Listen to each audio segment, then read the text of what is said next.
Greetings, YouTube. Today we're looking at the Kershaw Zing. Now, this particular version I picked up at a pawn shop, so it's used, so it's got the wear and tear on it that the previous owner put into it. But I picked it up for 20 bucks, and I thought, okay, let me take a look at this and see if I like it. And if I do like it, you know, if I do decide in the future, I could always hunt down a newer copy that's in better shape. But there is some definite wear and tear on this thing, but it does give me an idea of the overall knife quality. Particularly, you're now getting to see it as been carried by someone who apparently didn't care a whole lot about their knives, and I'm going to show you why in a minute. So the first thing you're going to notice, it is a flipper, and though it does have thumb studs, it is designed to be a flipper. It is assisted opening, and it's really the perfect type of mechanism for a flipper. I've never liked assisted opening knives that use thumb studs. I find them very awkward. Flipper is a much more natural motion for a assisted opening, in my opinion. It has a 3-position pocket clip, which is awesome. So you can have it 2 sides right-hand carry, or you can put it on here for the left-hand carry, which is wonderful. And being a flipper means it's very approachable for someone who is a southpaw. Though the though the frame lock is very much designed for a person that is right-handed. But I can manipulate a liner lock or a frame lock with my left hand, and left-handed people are far better at that than I am. So it is quite doable for someone. I kind of like the overall design of that. I think it's kind of cute. If I were to carry this thing, I would definitely change it to be tip up. That's my preference for carrying a knife. I don't like tip down. The person that carried it before me liked tip down, and I haven't modified it. I haven't moved it since I purchased it. So let's get this puppy open. The mechanism still works very well. We're looking at a really nice blade shape. Okay, it's very simple. You have a nice curve in here. Nothing unusual. It has a hollow grind. Not my favorite for a blade. I prefer flat grind. But I know that there are a lot of people out there who are big fans of hollow grind knives. This thing has a horrible edge. The person did not care for it. It will take some work to get that fixed, but I can do that. Here we go. We have the 1730 SS Kai patented R.J. Martin design. And it says on here, it says, oh, sorry, upside down. It says China 8 CR13 MOV steel. Not a real shock on a knife that I don't think is all that expensive to begin with. I don't know what the Zing goes for. I did not look that up before I just started this video. If I can, maybe I'll check that out before I post this and put it in the liner notes. But it's got a semi-open construction, not a whole lot, but this has got probably G10 or whatever it is that Kershaw uses in their version of G10. I know some of the companies have proprietary formulas for their own particular plastics, but yeah.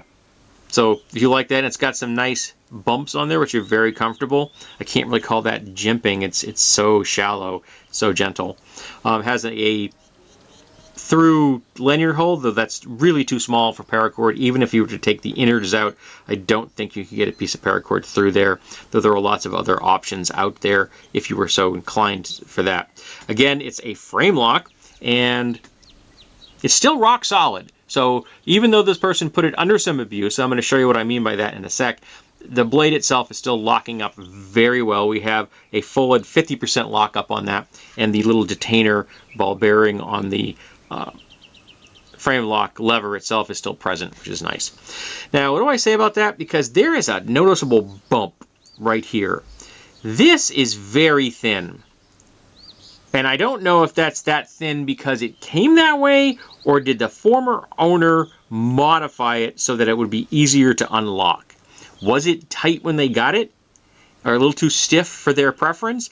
So they machined this out a little bit so that this would be thinner, because that does not look like it's the thickness it would have been when it left the Kershaw facility. I really don't think Kershaw did this. I guess it's possible, you know, that quality control means there will be always the best and worst in lots. Maybe this was on the low end. But this is so thin it's actually bowed out here. But because of that, it is very easy to unlock because there's like 0 resistance. But again, it's still locking up solid, so you're not in any danger of it closing on you. But again, the torsion bar is still in operation, and it has a nice snappy opening, which I appreciate. And overcoming the torsion bar is not egregious on this. Doesn't take a whole lot of effort to do that. Now, I'm actually not a big fan of assisted opening knives any longer. I was at one time. When they became new, it was like, oh, it's the new thing. And, you know, I hopped on board that thing. I've got quite a few in my collection. And I've just come to really appreciate good quality flippers. A good quality flipper with the right kind of pivot, particularly if it's got ball bearings, is going to give you lightning fast opening, and it's just one less thing that can break. Because a torsion bar can wear out, a torsion bar can break. I know I have a friend it happened to. He had a chive, I think it was, or it could have been a leak. Might have been a Kershaw leak. Yeah, it was a leak that broke on him. I find the leak and the Zing a little too small for my taste. My wife's got a Zing. She not a Zing, but a chive. I find the chive a little small for my taste, but she likes it. But this right here, for a smaller knife, because I prefer a knife that's a little bit bigger than this, but for a smaller knife, this is nice. It's in a good scale. Now, speaking of scales, these are very smooth. And I think they're too smooth for me to be using with gloves at work.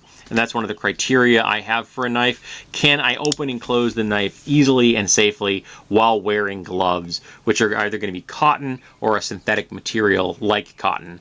And I wear those at work every day, all day long. And so I need a knife that I can get in and out of my pocket, both because it's going to have enough grip to pull it out.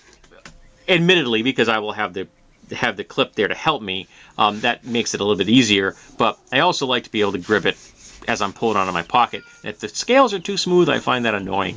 So I'm not a big fan of all metal scales any longer. I prefer, for frame locks, it's got metal on one side and then some kind of, G10 or something on the other.